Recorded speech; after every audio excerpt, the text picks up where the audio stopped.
Hello Biafrans, friends of Biafrans and lovers of freedom all over the world. Good evening everyone. I'm here to encourage you, to encourage us continuing our good works. Because the enemy you see today, you shall see them no more. The zoo, Nega area, is falling. The zoo is boiling. Our freedom is fast approaching. Our freedom is at hand. As you can see what is happening in the zoo, there is no end to it. The zoo is on life support. Only two things is holding the zoo. Only two things. The number one thing is the oil and gas from Biafra land. And because we Biafrans, we are peace-loving people, we don't want to take our oil and gas by force. We allow them to make use of it. If we should cut off our oil and gas, the zoo will die a natural death. And the oil and gas is what is helping the other option. Another thing that is sustaining the zoo is the 150,000 zombies. These 150,000 zombies is also one of the elements that is sustaining the zoo.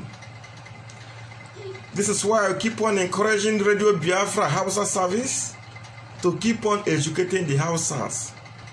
Once these zombies realize that when they are asked to go and kill people in the east, as they are going to the east to kill Easterners, that the Fulani terrorist jihadist fundamentalists is also ravaging their villages and taking over their towns, their farms and cities. When they realize that once they are asked to go and kill Westerners, that the Fulanis have a hidden agenda against them. And when they realize that they are also victims of this Fulani caliphate, they will begin to reason. And many of them have resigned.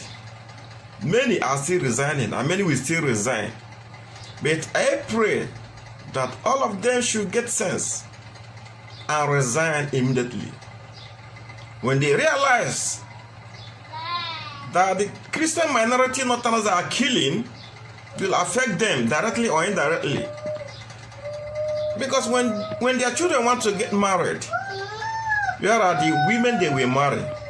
Where are the men they will marry? They have killed all of them. When they realize all these things, that the Igbo man they kill today will affect them tomorrow when they want to buy spare parts. When they realize that those Biafrans that are killing today, it will affect them tomorrow when they want to do business. Because 99% of businesses done in Nigeria we are owned by and operated by the Igbos. So I want you, brothers and sisters, friends of Biafrans and lovers of Biafrans, to keep on working hard. Those who are praying, keep on praying very hard. Those who are on the forefront, the ASN, brothers, warriors of our land, keep on working very hard. The greatest leader ever, Amadike Agbuegbe Udogbu, keep on working very hard. Do not allow distractors to reach you. I know you don't care. You are steel. You are made of steel. You don't even give a damn what they talk or say about you. Everybody should keep on working hard. And our Biafra women, our mothers in Biafra land, all those are lovely songs, please come alive again. We want to be seeing you active in YouTubes. And with this, I want to give a very special advice to IPOB members. Yes, if you are a Biafran, you are a member of IPOB. You are indigenous people of Biafra, but I'm specifying on family members, IPOB family members. I want to advise you to avoid what I call the banana peel.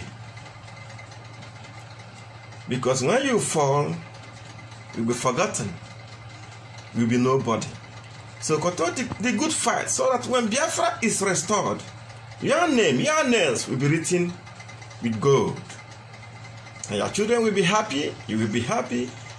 Your unborn children, the generation to come, we know and appreciate too. Warriors of our time.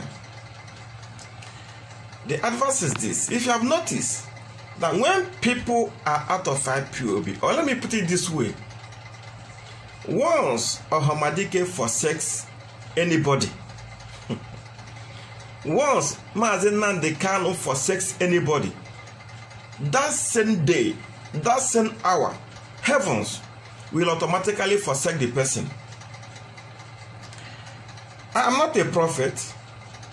I'm just the man that is very good in reading the handwritings on the wall. And I'm also a very good student of history. Once Ohamadike forsakes you, you are a goner. If you remember those big names in those days, those big names in IPOB, Mamezu, is it Clifford? Clifford, you know, is the miserable looking guy you always see on the internet with the zoo constitution. Yes. Remember Onyonyo, remember of recent Obido Bienu, George Onibe, and Uchemefo. And many others I don't know. These guys are heavyweights when they were in IPOB. Caterpillars and bulldozers. When you hear their name, they are like earthquake. And we love them there. We love them. So I begin to wonder, why is it that when these guys are out of IPOB, Biafrans will love them no more? When they're in IPOB, we love them just as we love Mazi Nnamdi Kanu. But immediately they are out of IPOB, immediately Mazi Nnamdi Kanu forsake them, rebuke them, or dismiss them because of the atrocities. Immediately, we will love them no more. Biafrans will not want to see them again. We will not want to have anything to do with them.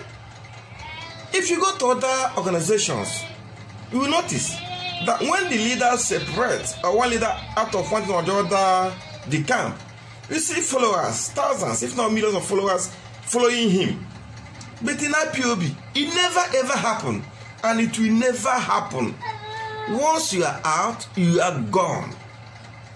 But among all this, what surprises me most is how can someone who happens to be the deputy leader of the indigenous people of Biafra, in the person of Mazi Uchemefo. Before I go on, I want to say personally, I never believed that that guy married that position. But let me continue.